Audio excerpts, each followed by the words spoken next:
So I'm here in the community zone and I found the Nottingham Rugby van, and I'm delighted to be joined at this stage by Pickle. Good morning, Pickle. Good morning, mate. Thank you for having me. No, it's absolutely our pleasure. Talk to us a little bit about that, because I've done my research about you and that isn't your real name, is it? No, my real name's Michael, but when I was younger, I sort of got the nickname Pickle from Michael, Mickle, Pickle, and then it stuck. And obviously playing rugby, it's just full of nicknames. So my whole life I've just been known as Pickle.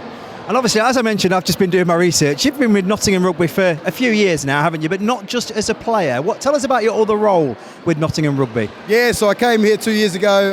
Obviously, I'd coached a lot before at my previous club, so I straight away just slotted into the community coaching role. I became the community manager, so where I go into schools and just spread the joy of rugby and just try to get rugby to as many kids as possible. So talk to us a little bit about what you're doing here today, what sort of activities you've got, and what's the message you're trying to put out to the people of Newark here at the Nottinghamshire County Show. Mate, this is just a fun zone. Like it's absolute chaos, but it's so much fun. So we've got some kicking challenges, some passing challenges. They're even going to test their strength against me. We've got tug of war, and the message is just come and join and enjoy rugby. Like it's for anybody, for any age, any level. So we're just trying to make it accessible to anybody, and just show the fun that it can bring. I mean, you have offered me the tug of war challenge, but looking at the size of you compared to the size of me, that would be no challenge for you. We've also got some leaflets here. You've got your final home game of the season coming up, so let's talk a little bit about that. So you guys play at the Bay, which is on Home Road in Nottingham, which is just a couple of minutes down the road from the Nottingham Forest ground, isn't it? Exactly right. So we're 2 minutes walk from the Forest ground. Beautiful ground. We're getting quite a lot of support at the moment, so we're just trying to get as many people down there to bring it home strong. So it's been a bit of a mixture of a season, but we're looking to build and keep building each year. So for the Forest fans out there in Newark, and there are lots of them, believe me, it's where the fan zone is that takes place on the Forest home games, isn't it? Exactly. You can park your car there if you're going to the Forest games, but the fan zone's massive for us.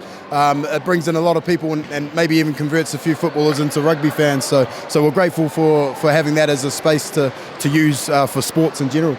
Yes, I just want to talk about that for a couple of moments, because we were having a bit of a chat earlier on about rugby, and I mentioned to you that I've been to a few rugby games myself, and it's a very different atmosphere from watching it on the TV, because I can't watch rugby on the TV. I don't really understand a lot of things that go on, but when you're at a rugby game, the atmosphere is very different, isn't it? It is. I mean, not just from the actual playing side of it, but like around the stadium, you smell the food, you can hear the sounds, the DJ, the entertainment is just offers that what you can't get at home. So I'd recommend anybody that's never been to a rugby game before, come down and bring the kids, because it's family friendly, and it's a lot of fun. You get to meet the players and just learn about the sport.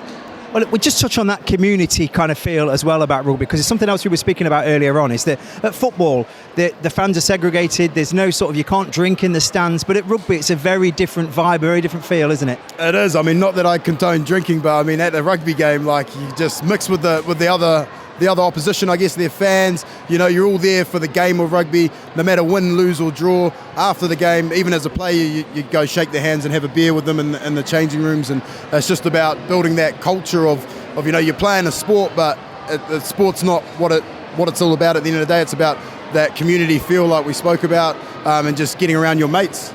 Well, that's brilliant. Well, thanks very much for taking the time out to talk to us today, Pickle. Best of luck in that final home game in the season on the 23rd, and obviously for next season as well. Thanks for taking the time. It's been a pleasure. Awesome, mate. Come on, you Archers!